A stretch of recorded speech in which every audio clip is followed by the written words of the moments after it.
আগষ্ট মাহত আপোনালোকৰ সপোনবোৰ বাস্তৱ হ'বলৈ গৈ আছে। গতিকে আগষ্ট মাহত জ্যোতিষ শাস্ত্ৰত সৃষ্টি হৈছে এক অলৌকিক সংযোগৰ, যাৰ প্ৰভাৱত 90 বছৰ পিছত গ্ৰহ নক্ষত্ৰৰ এনে এক বিশেষ যুগৰ সৃষ্টি হৈছে, যি কেৱল 5টা ৰাশিৰ ভাগ্য উজ্জ্বলাই তুলিব। আপুনি তাৰে যদি এজন হয় তেনেহ'লে এই ভিডিঅ'টো আপুনি সম্পূৰ্ণকৈ চাই থাকক, কাৰণ আপোনাৰ জীৱনৰ সোণালী অধ্যায় আৰম্ভ হ'ব এই মাহৰ পৰা। গতিকে আহক ভিডিঅ'টো আমি আৰম্ভ কৰোঁ। প্ৰথম ভাগ্যশালী ৰাশিটো হৈছে সিংহ ৰাশি। সিংহ ৰাশিৰ সূৰ্য আৰু শুক্ৰৰ অমৃত যুগৰ সৃষ্টি হৈছে গ্ৰহৰ, আৰু ইয়াৰ ফলত আপোনালোকে ৰাজনৈতিক বা জনপ্ৰিয়তাৰ অভূতপূৰ্ব বৃদ্ধি পোৱাৰ সময় দেখা পাব। অৰ্থাৎ আপুনি যিফালেই যাব সেইফালে আপোনাৰ সুনাম বৃদ্ধি পাব, আপোনাৰ কৰ্ম দক্ষতা বৃদ্ধি পাব, আপোনাৰ যিমানবোৰ নতুন নতুন কাম কৰিব সেইবোৰত সফলতা পাব, আৰু আপোনাৰ সমাজতো এক গুৰুত্ব পোৱা দেখা যাব। গতিকে এই মাহত আপোনালোকৰ বাবে খুবেই ভাল যুগৰ সৃষ্টি হৈছে। গতিকে আপোনাৰ নিজৰ কৰ্মক্ষমতা আপুনি ইতিবাচক কৰি ৰাখক, দেখিব যে সকলোফালে আপোনাৰ ভাল প্ৰভাৱ দেখা পাইছে। কৰ্মজীৱনৰ ক্ষেত্ৰত আপোনাৰ নাম খ্যাতি এই মাহত সম্ভাৱনা আছে, আৰু আৰ্থিক দিশতো আপুনি বহু দিশৰ পৰা আয় কৰিব পাৰিব আৰু ধন আগমন ঘটিব। নতুন সম্পৰ্ক বা আপুনি যদি ৰিলেশ্যনশ্বিপত যাবলৈ বিচাৰিছে তেনেহ'লে আপোনালোকৰ এই মাহটো অলপ সাৱধান হ'ব লাগিব, কাৰণ ৰিলেশ্যনশ্বিপৰ ক্ষেত্ৰত অলপ আপোনাৰ সাৱধানতা অৱলম্বন কৰিব লাগিব। অলপ বিসংগতি দেখা গৈছে, গতিকে নিজে অলপ এই ক্ষেত্ৰত অলপ চেষ্টা চলাব লাগিব। পঢ়া শুনাৰ ক্ষেত্ৰত ছাত্ৰ ছাত্ৰীসকলে বিশেষ লাভ দেখা গৈছে। গতিকে যিসকলে কলেজত আছে বা মিডিয়াৰ ক্ষেত্ৰত আছে, নৃত্যৰ লগত জড়িত হৈছে, তেওঁলোকৰ বাবে বিশেষ উন্নতি দেখা গৈছে। বাকীসকলে অলপ চেষ্টা চলাব লাগিব। স্বাস্থ্যৰ ক্ষেত্ৰত আপোনাৰ অলপ সমস্যা থাকিব, কিন্তু আপোনাৰ জৰুৰী হ'লে কিন্তু ডাক্তৰৰ পৰামৰ্শ ল'বলৈ নাপাহৰিব বা অসাৱধানতা নহ'ব। গতিকে স্বাস্থ্যৰ ক্ষেত্ৰতো অলপ আপোনালোকৰ প্ৰভাৱ থাকিব, তথাপিও আপোনালোকে নিজৰ জীৱনশৈলী যদি নিজে ভালদৰে ৰাখিব পাৰে তেনেহ'লে ভাল দেখা পাব। এই মাহৰ বাবে আপোনাৰ উপায় হ'ব, প্ৰতিদিন পুৱা আপুনি সূৰ্যদেৱলৈ ৰঙা ফুল আগবঢ়াওক পানীৰ সৈতে। ইয়াৰ ফলত আপোনাৰ যিবোৰ বাধা আছে সেইবোৰ নাইকিয়া হ'বলৈ ধৰিব। আৰু এই মাহৰ বাবে আপোনাৰ লাকি কালাৰ হ'ব হালধীয়া আৰু লাকি নাম্বাৰ হ'ব 1। এতিয়া দ্বিতীয় ভাগ্যশালী ৰাশিটো হৈছে তুলা ৰাশি। তুলা ৰাশিৰ জাতকৰ বাবে এই মাহটো আপোনাৰ শুক্ৰ আৰু শনিৰ ট্ৰেনজিট বা ৰেট্ৰগ্ৰেড হৈছে। গতিকে আপোনাৰ এই ক্ষেত্ৰত বিশেষ লাভৰ সম্ভাৱনা আছে, আৰু সেটি আপোনাৰ শক্তিশালী হ'ব। আৰু কৰ্মজীৱনৰ ক্ষেত্ৰত আপোনাৰ নতুন সুযোগ আহিব, নতুন আপোনালোকে বিনিয়োগ কৰাৰ সুবিধা পাব, আৰু নতুন যদি ব্যৱসায় আৰম্ভ কৰিব বিচাৰিছে তাতো আপোনালোকৰ ভাল লাভ কৰিব পাৰিব। গতিকে এই মাহটো তুলা ৰাশি জাতকৰ বাবে খুবেই ভাল। গতিকে আপোনালোকে যদি আগবাঢ়ি যায় তেনেহ'লে এইবোৰ ক্ষেত্ৰত আপোনালোকে ভাল প্ৰভাৱ দেখা পাব, আৰু ধনৰ উৎস এই মাহত আপোনাৰ ওচৰত আহি থাকিব। গতিকে খৰচ নিয়ন্ত্ৰণ কৰি চলিলে আপুনি এই মাহত ভাল সঞ্চয় কৰিবলৈ সক্ষম হ'ব। আৰু প্ৰেমৰ ক্ষেত্ৰত আপোনালোকৰ বন্ধুত্বৰ পৰা প্ৰেমৰ সম্পৰ্ক গঢ়াৰ সম্ভাৱনা আছে। গতিকে আপোনালোকৰ এই ক্ষেত্ৰত ভাল প্ৰভাৱ দেখা গৈছে। আৰু পঢ়া শুনাৰ ক্ষেত্ৰত যিসকলে সাহিত্য, ফেশ্বন ডিজাইনিং এইবোৰৰ লগত জড়িত হৈ আছে তেওঁলোকৰ বাবে বিশেষ উন্নতি যোগ আছে। স্বাস্থ্যৰ ক্ষেত্ৰত চাব গ'লে আপোনালোকৰ চকুৰ সমস্যা হ'ব পাৰে,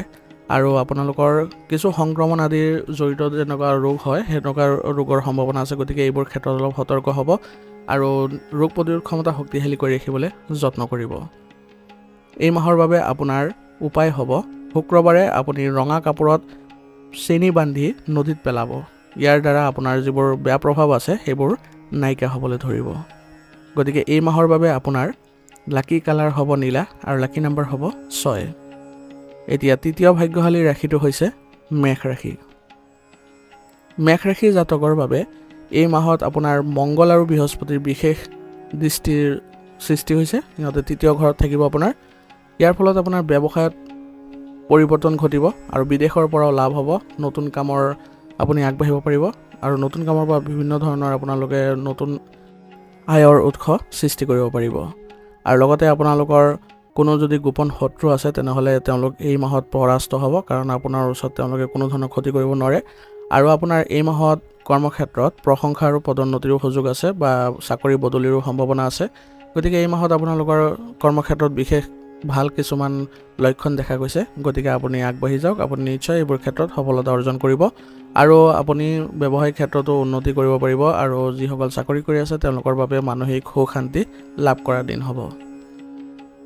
আৰ্থিক দিশতো এইবাৰ আপোনাৰ ভাল দেখা গৈছে আৰু ঘৰ ক্ৰয় কৰাৰ সম্ভাৱনা আছে ঘৰ মাটি ক্ৰয় কৰিব পাৰিব এই মাহত এনেকুৱা ধৰণৰ আপোনালোকৰ সম্ভাৱনা উদ্ভৱ হৈছে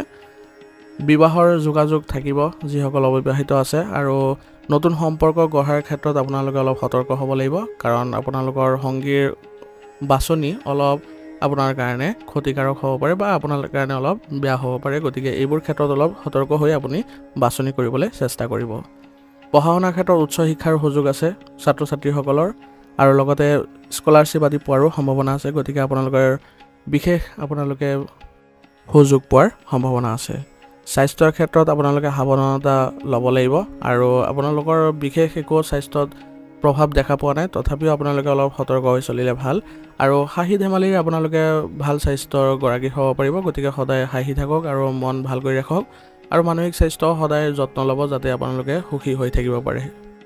এই মাহৰ বাবে আপোনাৰ বিশেষ উপায় হ'ব মংগলবাৰে আপুনি হনুমানজীক ৰক্তচন্দন তেল আগবঢ়াওক ইয়াৰ দ্বাৰা আপোনাৰ যিবোৰ বেয়া কাৰক আছে সেইবোৰ নাইকিয়া হ'ব আৰু লগতে আপুনি বিভিন্ন দিশত উন্নতিও আগবাঢ়িব পাৰিব আৰু এই মাহৰ বাবে আপোনাৰ লাকি কালাৰ হৈছে ৰঙা আৰু লাকি নম্বৰ হৈছে 9 এতিয়া চতুৰ্থ ভাগ্যশালী ৰাশিটো হৈছে ধনু ৰাশি জাতকৰ বাবে এই মাহত আপোনালোকৰ গ্ৰহৰ অৱস্থান অলপ সুন্দৰ দেখা গৈছে কাৰণ বৃহস্পতি তেওঁলোকৰ নিজৰ ঘৰত আছে বা নিজৰ স্থানত আছে তাৰ বাবে আপোনাৰ অৰ্থ আৰু কৰ্ম দুইটাতে আপুনি উন্নতি দেখা পাব আৰু এই জীৱনত আপোনাৰ বিশেষ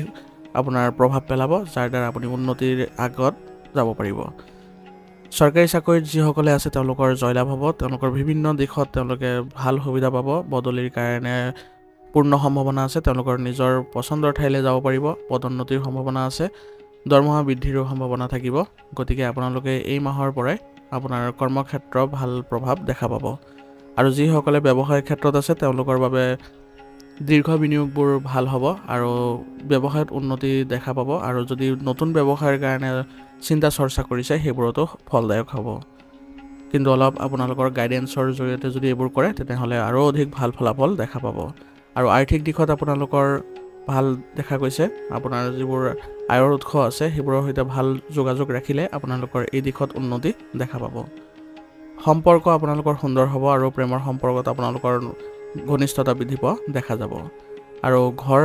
ঘৰ আদিত আপোনালোকে পৰিয়ালৰ সৈতে ভালদৰে অলপ চলিবলৈ যত্ন কৰিব লাগিব কাৰণ কিছুমান বাদ বিবাদৰ পৰিস্থিতিৰো সৃষ্টি হ'ব পাৰে সেইবাবে ঘৰত আপোনালোকে শান্তিপূৰ্ণ পৰিৱেশৰ সৃষ্টি কৰিবলৈ যত্ন কৰিব পঢ়া শুনাৰ ক্ষেত্ৰত যিসকল আইনৰ ক্ষেত্ৰত আছে বা আইন শিক্ষাৰ লগত জড়িত আছে তেওঁলোকৰ বাবে উত্তম সময় এই মাহটো তেওঁলোকৰ বাবে ভাল সুযোগৰ সৃষ্টি হৈছে স্বাস্থ্যৰ ক্ষেত্ৰত আপোনাৰ হাড়ৰ সমস্যা গাঁঠিৰ সমস্যা আদি দেখা পাব গতিকে আপোনালোকে ব্যায়াম আদিত বেছিকৈ গুৰুত্ব দিব আৰু সুষম খাদ্য খাবলৈ যত্ন কৰিব বাহিৰা খাদ্য একেবাৰে পৰিহাৰ কৰি চলক নহ'লে এইবোৰৰ পৰা আপোনালোকৰ বিভিন্ন ধৰণৰ ৰোগ হোৱাৰ সম্ভাৱনা থাকিব সেইবাবে যিমান পাৰে আপুনি সুষম খাদ্য খাব ঘৰৰ বস্তু খাবলৈ যত্ন কৰিব আৰু লগতে আয়ুৰ্বেদিক বস্তু সেৱন কৰি থাকিব এই মাহৰ বাবে আপোনাৰ উপায় হ'ব বৃহস্পতিবাৰে আপুনি গৰুক গুড় খুৱাব ইয়াৰ দ্বাৰা আপোনাৰ যিবোৰ বেয়া প্ৰভাৱ আছে সেইবোৰ নাইকিয়া হ'বলৈ ধৰিব আৰু আপোনাৰ উন্নতিত কোনো ধৰণৰ বাধাৰ সৃষ্টি নহয় এই মাহৰ বাবে আপোনাৰ লাকি কালাৰ হৈছে হালধীয়া আৰু লাকি নম্বৰ হৈছে 3 এতিয়া পঞ্চমটো ভাগ্যশালী ৰাশি হৈছে কুম্ভ ৰাশিৰ বাবে এই মাহত আপোনাৰ চন্দ্ৰৰ আৰু শনিৰ ষষ্ঠ দৃষ্টিৰ সৃষ্টি হৈছে সংযোগ হৈছে গতিকে ইয়াৰ পৰা আপোনাৰ শত্ৰু পৰাস্ত হ'ব মানসিক শক্তিৰ বৃদ্ধি পোৱা দেখা যাব আৰু সকলো ক্ষেত্ৰতে আপুনি শান্তি বজাই ৰাখিব পাৰিব ধৈৰ্য বজাই ৰাখিব পাৰিব যাৰ দ্বাৰা আপোনাৰ উন্নতি দেখা পাব কৰ্মজীৱনত যিসকলে সায়েন্স ৰিলেটেড কৰ্মস্থান পাইছে বা শিক্ষাৰ লগত জড়িত কৰ্মস্থানত আছে বা আইটিৰ লগত জড়িত কৰ্মস্থানত আছে তেওঁলোকৰ বাবে উৎকৃষ্ট সময় তেওঁলোকে এইবোৰ ক্ষেত্ৰত নিজৰ প্ৰভাৱ বিস্তাৰ কৰিব পাৰিব আৰু তেওঁলোকৰ সন্মান বৃদ্ধি পোৱা দেখা যাব আৰু যিসকলে ব্যৱসায় কৰি আছে তেওঁলোকৰ বাবেও ভাল এই মাহত সৃষ্টি হৈছে উন্নতিৰ কাৰক হ'ব সকলো ক্ষেত্ৰতে কোনো ধৰণৰ লোকচান নহয় কিন্তু আপুনি সতৰ্ক হৈ চলিলে বা কৰ্মচাৰীসকলৰ ওপৰত অলপ নজৰ ৰাখিব লাগিব তেতিয়া আপোনালোকৰ কোনো ধৰণৰ বেয়া প্ৰভাৱ নাথাকিব নতুন যিবোৰ অৰ্ডাৰ আছে সেইবোৰ পোৱাৰ সম্ভাৱনা আছে ইয়াৰ ফলত আপোনালোকৰ আৰ্থিক দিশতো ভাল উন্নতি দেখা পাব আৰু লগতে আপোনালোকৰ মাটি সম্পত্তি কিনাৰ সুযোগ আছে গতিকে উন্নয়নমূলক যিবোৰ কাম আছে সেইবোৰত আপোনালোকৰ লাভ হোৱা দেখা গৈছে আৰু আপুনি ভাল কিবা এটা লাভ কৰিবলৈ গৈ আছে প্ৰেমৰ সম্পৰ্ক গঢ়ি উঠিব এই মাহত বন্ধুত্বৰ পৰা গতিকে ইয়াৰ ফলত আপোনালোকৰ মানসিক শান্তি লাভ কৰিব আৰু লগতে আপোনালোকে দুয়োজনে একেলগে আগবাঢ়ি যাবলৈ সক্ষম হ'ব পঢ়া শুনাৰ ক্ষেত্ৰত যিসকলে কম্পিউটাৰ অংক বিজ্ঞান ফিজিক্স আদিৰ লগত জড়িত হৈ আছে তেওঁলোকৰ বাবে ভাল পজিশ্যনত থাকিব অৰ্থাৎ এইবোৰত তেওঁলোকে উন্নতি কৰিবলৈ সক্ষম হ'ব গতিকে ছাত্ৰ ছাত্ৰীসকলে ভালদৰে যদি অধ্যয়ন কৰে তেওঁলোকৰ বাবে শুভ সময় আৰম্ভ হৈছে স্বাস্থ্যৰ ক্ষেত্ৰত আপোনাৰ পেটৰ সমস্যা থাকিব গতিকে পৰিষ্কাৰ পৰিচ্ছন্নতা বজাই ৰাখিব নহলে আপোনালোকৰ সংক্ৰমণ হোৱাৰ সম্ভাৱনা থাকিব সেইবাবে স্বাস্থ্যৰ ক্ষেত্ৰত আপুনি বিশেষভাৱে অলপ যত্ন ল'ব লাগিব আৰু লগতে আপোনালোকে স্বাস্থ্য ভালকৈ ৰাখিবলৈ হলে আয়ুৰ্বেদিক বস্তু সেৱন কৰি থাকিব আৰু মাজে সময়ে আপোনালোকে চিকিৎসাবোৰ কৰাই থাকিব বা চেকআপ আদি কৰাই থাকিব ইয়াৰ জৰিয়তে আপোনালোকে সুস্থ হৈ থাকিবলৈ সক্ষম হ'ব এই মাহৰ বাবে আপোনাৰ উপায় হ'ব শনিবাৰে কলা তিল আৰু তেল শনিদেৱক দান কৰক ইয়াৰ দ্বাৰা আপোনালোকৰ যিবোৰ বেয়া প্ৰভাৱ আছে সেইবোৰ নাইকিয়া হ'ব আৰু যিবোৰ আপোনালোকে উন্নতি কৰিব গৈ আছে সেইবোৰত কোনো ধৰণৰ বাধা নাহে গতিকে এই মাহৰ বাবে আপোনাৰ লাকি কালাৰ হৈছে নীলা আৰু লাকি নাম্বাৰ হৈছে 8 ধন্যবাদ যদি ভিডিওটো ভাল লাগিছে ভিডিওটো লাইক কৰিব চেনেলত যদি নতুন হৈ আছে চেনেলটো সাবস্ক্ৰাইব কৰি ল'ব আৰু কমেন্টত ওম নমঃ শিৱায় লিখিবলৈ নাপাহৰিব